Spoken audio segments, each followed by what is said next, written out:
Dear women, माना कि आप पर बहुत अत्याचार होता है, पर मर्द भी तो प्यार और इज्जत का हकदार होता है। दिल उसका भी रोता है, मर्द को भी दर्द होता है। पिंक पहना है, नहीं चलता है। क्या कर रहा है यार, मर्द बन मर्द, तू क्या लड़कियों की तरह रो रहा है। डियर सोसाइटी, ये कहकर आपको क्या जताना होता है। जब स्टॉक मार्केट क्रैश हो जाए, खतरा उसकी नौकरी को होता है, कॉन्फिडेंस उसका भी हिल जाता है। मर्द है तो क्या हुआ, उसे भी तो दर्द होता है। समाज की सारी जिम्मेदारियां सिर्फ उसी के कंधों पर डालना, अपने खानदान के चिराग हो तुम, ये कहना, इस खानदान का नाम खूब रोशन करना, दुनियादारी की सारी रस्में निभाए ऐसी आशा रखना। उफ, नहीं चलता है। खाना बनाना, कॉकरोच से अंधेरे से डरना, अरे तू लड़का है, ये सब अपने यहाँ थोड़ी ना होता है। जब दिल टूटता है, फूट फूट कर रोने का मन उसका भी करता है। उसे अपने आंसू छुपाने को कहना, उफ, नहीं चलता है। मर्द है तो क्या हुआ, उसे भी बहुत दर्द होता है। सारे मर्द एक जैसे नहीं होते, पर आपका दिल कहाँ मानता है। पैट्रियार्की की मार से वो भी कहाँ बच पाता है। झूठे केसेस में फंसने के डर से, शिवालरस होने से, केयरिंग होने से अब शायद वो भी कतराता है। एक बेचारे गरीब को, रोते हुए बच्चे को, हिंसा को देख के दिल मोम का उसका वो भी तो पिघलता है। हाँ, माना कि वो मर्द है, पर दर्द तो उसे भी बहुत होता है। जेंटलमैन का टैग देके जेंटल होने की ट्रेनिंग ही ना देना। जब वो वायलेंट बनकर आप ही पर हावी होने लगे तो उसे ही दोष देना। हो परंपरा के रखवालो, वो छेड़े, गुस्सा करे, मारे पीटे, ऊंची आवाज में बात करे, चिल्लाए, ये सब तो चलता है। अरे इस युग के संस्कार संभालने वालों, सही सिखाओगे, सही समझाओगे तो जानोगे बुराई के कटघरे में खड़ा होना कैसा महसूस होता है। दिल उसका भी रोता है। आपको नहीं लगता ऐसी नौबत आने तक कुछ ज्यादा हो जाता है। वो मर्द है तो क्या, उसे भी तो दर्द होता है। बिल्स और ईएमआईज के बीच घर और माँ बाप का ख्याल रखना, बीवी की, बच्चों की, सबकी ख्वाहिशें पूरी करते करते खुद की ही ख्वाहिशों को भुला देना, बॉस की डांट और काम के प्रेशर में best father, best husband, best employ of the month बनने की चाह में दिल उसका भी जलता है। वो मर्द है तो क्या, मर्द को भी दर्द होता है। वो रोए तो कमजोर, थक जाए तो कामचोर, खुद के बारे में सोचे तो आदमखोर, अपनी हर तकलीफ पर पर्दा डाल देता है, ना कभी उफ करता है। हाँ, वो मर्द है, उसे भी दर्द होता है।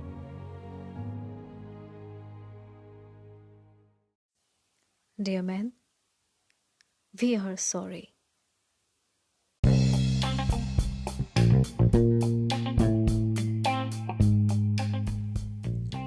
Hey guys, this is VritviTalks and welcome back to VritviTalks.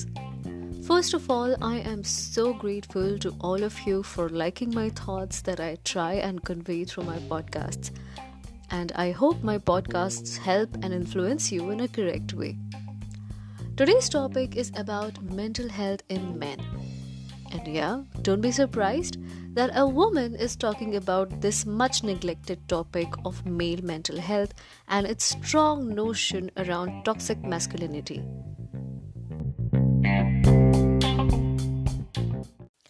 We as a society come out as hypocrites in almost every country, aren't we?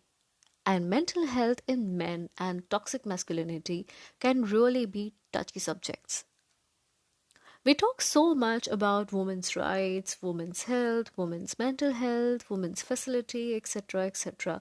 And also, much attention is given to other groups of society as well, leaving very less room for men to come up and speak up for their own individual rights.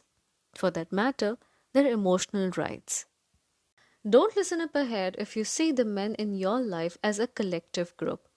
Listen ahead only if you are someone who really feels for them as humans with emotions too. Yes, mental health in men is the most neglected chapters of our society. But it's high time we question ourselves, are we doing enough justice to them? When we say mental health in men, that does not mean just posting some pictures on social media about a culmination of feminism and masculinity, or men with tears, or celebrating men wearing pink or them wearing a sari, or appreciating a man sitting in the passenger seat next to the woman driving the car, and a lot more. Does it all really suffice the entire discussion around it? No, it's far more than that. I would really like to ask you guys here, do you think the male identity crisis is real, or is it just another topic for you? But let me tell you one harsh fact here, it is real. While talking about the identity crisis, wanting to attain perfectionism or in the race of being the best, we all lose a track of our own selves, our inner selves. Yes, these strong campaigns like hashtag #MeToo are very important to stop some ill practices against women or other such campaigns for other groups of society as well. But have you ever wondered what impact does it leave on men? For a man, it really isn't a good feeling to be scared by women. It would be a great scenario if we also have some campaigns like hashtag not men or hashtag we the men too to put a halt on false charges and allegations or to bring some attention to men's mental health or maybe just a call for help. Yeah, men can need help too. They get scared too. They get framed too. I'm sure a lot of men want to come out and say, we are not all abusers. We are all not violent. We are all not dangerous. We can also be a victim at times. Please, please, please stop looking at us as villains, as predators.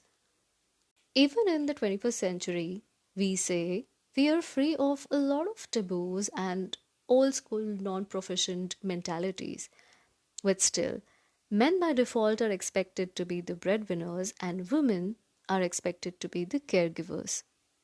Women can cry because it's a stereotypical characteristic. But aren't men equally humane enough? Don't they feel what you feel?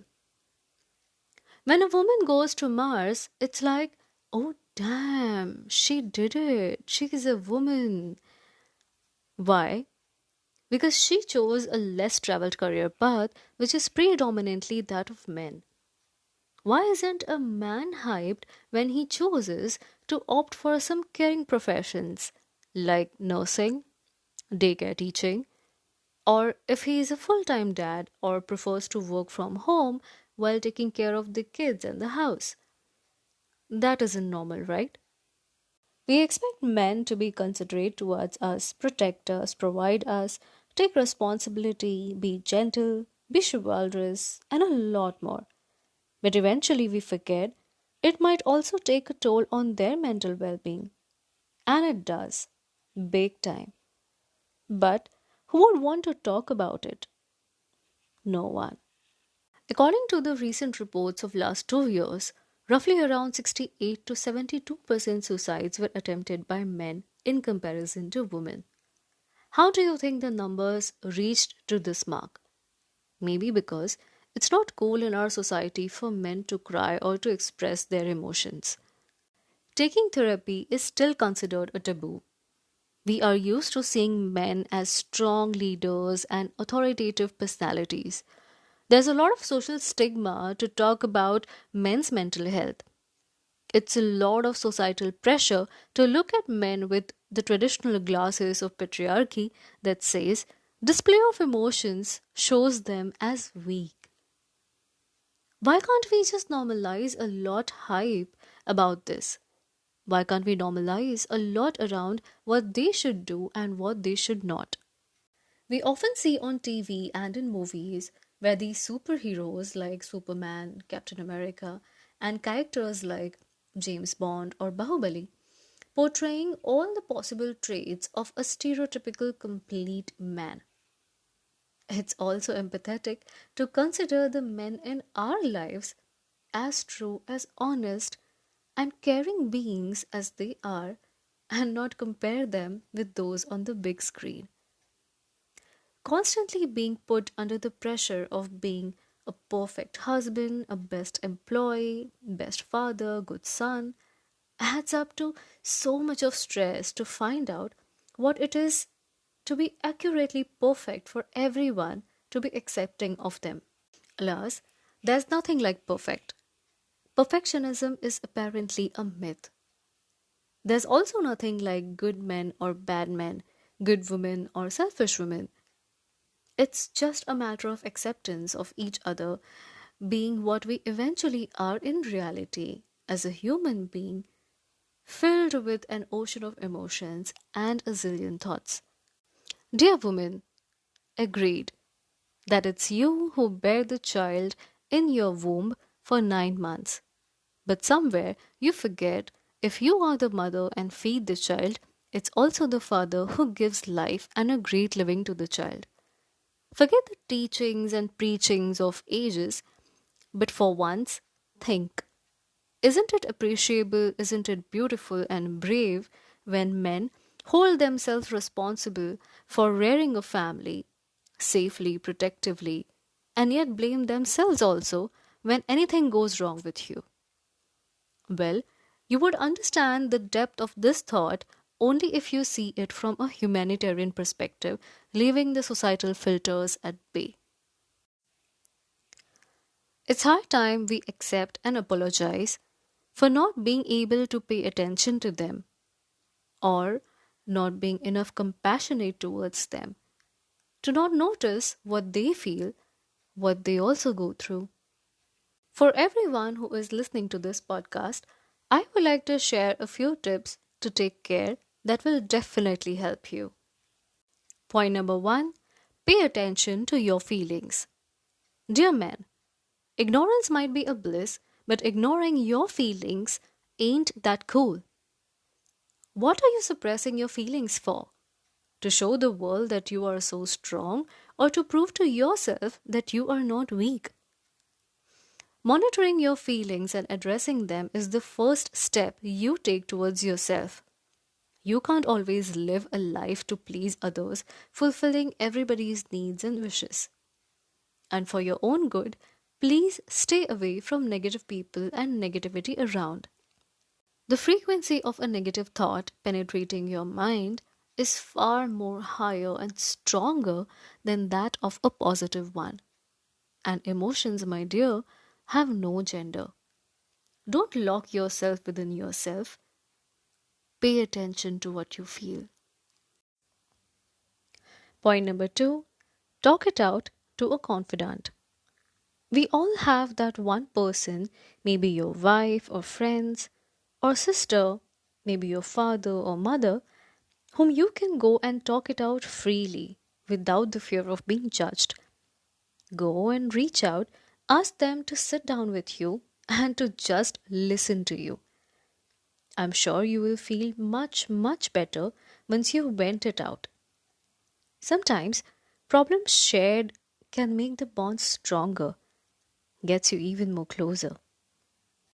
Point number three, prioritize relaxation. Your downtime can be anything you love to do apart from consuming more negativity or stressing yourself. Relaxation should not list watching TV or just sleeping up straight for hours. Do something that makes you forget about the nitty gritty of life, about your stress, even if it means for half an hour or so. It can be enjoying a nice warm bubble bath, or playing some sport with your gang, or reading a book while sipping coffee, or sketching, singing songs, or cooking. Make sure you relax alone or at least enjoy the company of the person with you. Point number 4, learn the importance of good relations. They say a person who has happy relationships is the healthiest and the wealthiest of all. So, if you are feeling mentally or emotionally drained, maybe it's time you pay attention to your relationships around your parents, your girlfriend, boyfriend, your kids. Do some activities together. Don't nag in your downtime. Laugh it out. Keep the phone aside.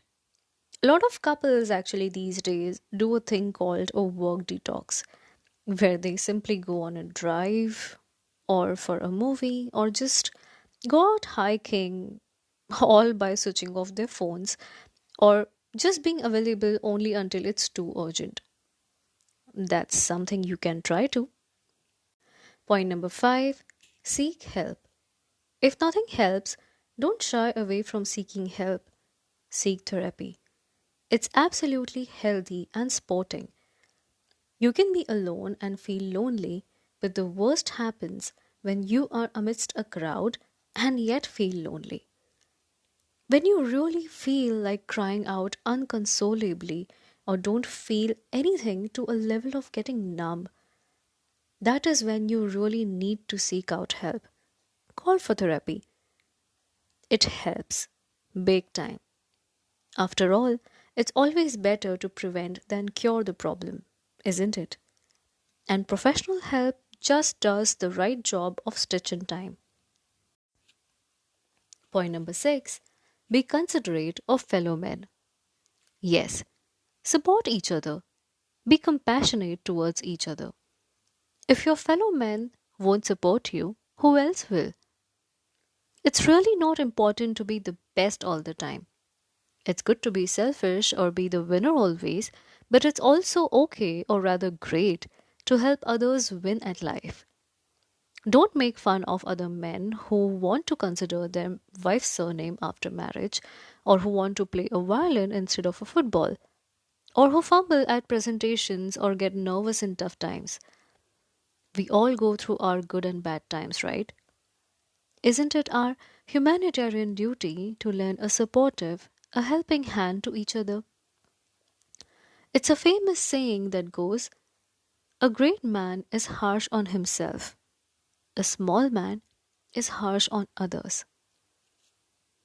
Well, I hope with all said and done, we as a society work towards creating a healthy environment and a harmonious space for our generations to come. Dear men, we apologize for our negligence. We are sorry. They say men will be men, but what they also say is that men and women derive strength from each other. Since ages, since the existence of life, maybe that is also a reason why Shiv Parvati had termed the union of man and woman as Adi Shakti. Life is beautiful. Let's just not waste it cribbing or complaining about a lot of things, and definitely not by calling out the other counterpart as weak.